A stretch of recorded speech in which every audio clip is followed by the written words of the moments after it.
Ruth, Chapter 1. Naomi widowed. It happened in the days when the judges judged that there was a famine in the land. A certain man of Bethlehem, Judah, went to live in the country of Moab, he and his wife and his 2 sons. The name of the man was Elimelech, and the name of his wife Naomi, and the name of his 2 sons, Mahlon and Chilion, Ephrathites of Bethlehem, Judah. They came into the country of Moab and continued there. Elimelech, Naomi's husband, died, and she was left and her 2 sons. They took them wives of the women of Moab. The name of the one was Orpah, and the name of the other Ruth. And they lived there about 10 years. Mahlon and Chilion both died, and the woman was bereaved of her 2 children and of her husband. Ruth's loyalty to Naomi. Then she arose with her daughters-in-law, that she might return from the country of Moab. For she had heard in the country of Moab how that Yahweh had visited his people, in giving them bread. She went forth out of the place where she was, and her 2 daughters-in-law with her, and they went on the way to return to the land of Judah. Naomi said to her 2 daughters-in-law, "Go, return each of you to her mother's house. Yahweh deal kindly with you, as you have dealt with the dead and with me. Yahweh grant you that you may find rest, each of you in the house of her husband." Then she kissed them, and they lifted up their voice and wept. They said to her, "No, but we will return with you to your people." Naomi said, "Go back, my daughters. Why do you want to go with me? Do I still have sons in my womb, that they may be your husbands? Go back, my daughters, go your way, for I am too old to have a husband. If I should say, 'I have hope,' if I should even have a husband tonight, and should also bear sons, would you then wait until they were grown? Would you then refrain from having husbands? No, my daughters, for it grieves me much for your sakes, for the hand of Yahweh has gone out against me." They lifted up their voice and wept again, and Orpah kissed her mother-in-law, but Ruth joined with her. She said, "Behold, your sister-in-law has gone back to her people and to her God. Follow your sister-in-law."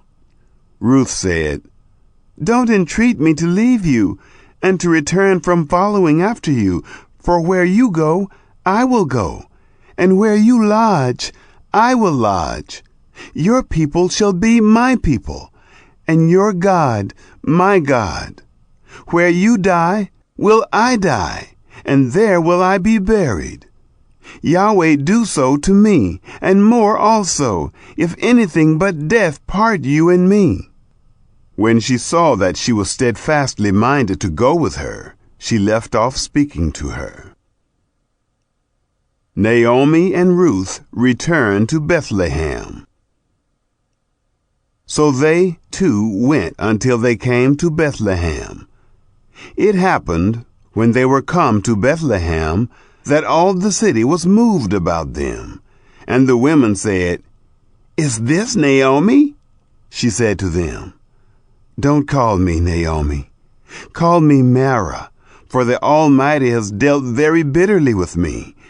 I went out full, and Yahweh has brought me home again, empty. Why do you call me Naomi, since Yahweh has testified against me, and the Almighty has afflicted me?"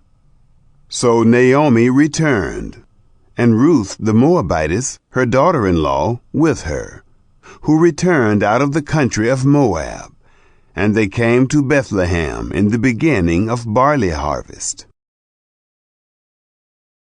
Chapter 2. Ruth meets Boaz. Naomi had a kinsman of her husband's, a mighty man of wealth, of the family of Elimelech, and his name was Boaz. Ruth the Moabitess said to Naomi, "Let me now go to the field and glean among the ears of grain after him in whose sight I shall find favor." She said to her, "Go, my daughter." She went and came and gleaned in the field after the reapers. And she happened to come to the portion of the field belonging to Boaz, who was of the family of Elimelech. Behold, Boaz came from Bethlehem, and said to the reapers, "Yahweh be with you." They answered him, "Yahweh bless you." Then Boaz said to his servant who was set over the reapers, "Whose young lady is this?" The servant who was set over the reapers answered, "It is the Moabite lady who came back with Naomi out of the country of Moab. She said, 'Please let me glean and gather after the reapers among the sheaves.' So she came, and has continued even from the morning until now, except that she stayed a little in the house." Boaz shows favor to Ruth. Then Boaz said to Ruth, "Listen, my daughter, don't go to glean in another field, and don't go from here, but stay here close to my maidens. Let your eyes be on the field that they reap, and go after them. Haven't I commanded the young men not to touch you? When you are thirsty, go to the vessels, and drink from that which the young men have drawn." Then she fell on her face, and bowed herself to the ground, and said to him, "Why have I found favor in your sight, that you should take knowledge of me, since I am a foreigner?" Boaz answered her, "It has fully been shown me, all that you have done to your mother-in-law since the death of your husband, and how you have left your father and your mother and the land of your birth, and have come to a people that you didn't know before. May Yahweh repay your work, and a full reward be given you from Yahweh, the God of Israel, under whose wings you have come to take refuge." Then she said, "Let me find favor in your sight, my lord, because you have comforted me, and because you have spoken kindly to your handmaid, though I am not as one of your handmaidens." At mealtime Boaz said to her, "Come here and eat of the bread, and dip your morsel in the vinegar." She sat beside the reapers, and they reached her parched grain, and she ate, and was satisfied, and left some of it. When she had risen up to glean, Boaz commanded his young men, saying, "Let her glean even among the sheaves, and don't reproach her. Also pull out some for her from the bundles, and leave it, and let her glean, and don't rebuke her." So she gleaned in the field until evening, and she beat out that which she had gleaned, and it was about an ephah of barley. She took it up and went into the city, and her mother-in-law saw what she had gleaned, and she brought forth and gave to her that which she had left after she was sufficed. Her mother-in-law said to her, "Where have you gleaned today? Where have you worked? Blessed be he who noticed you." She showed her mother-in-law with whom she had worked, and said, "The man's name with whom I worked today is Boaz." Naomi said to her daughter-in-law, "Blessed be he of Yahweh, who has not left off his kindness to the living and to the dead." Naomi said to her, "The man is a close relative to us, one of our near kinsmen." Ruth the Moabitess said, "Yes, he said to me, 'You shall stay close to my young men until they have ended all my harvest.'" Naomi said to Ruth her daughter-in-law, "It is good, my daughter, that you go out with his maidens, and that they not meet you in any other field." So she stayed close to the maidens of Boaz, to glean to the end of barley harvest and of wheat harvest, and she lived with her mother-in-law. Chapter 3. Naomi instructs Ruth. Naomi, her mother-in-law, said to her, My daughter, shall I not seek rest for you, that it may be well with you? Now isn't Boaz our kinsman, with whose maidens you were? Behold, he winnows barley tonight in the threshing floor. Therefore, wash yourself, anoint yourself, get dressed, and go down to the threshing floor. But don't make yourself known to the man until he has finished eating and drinking.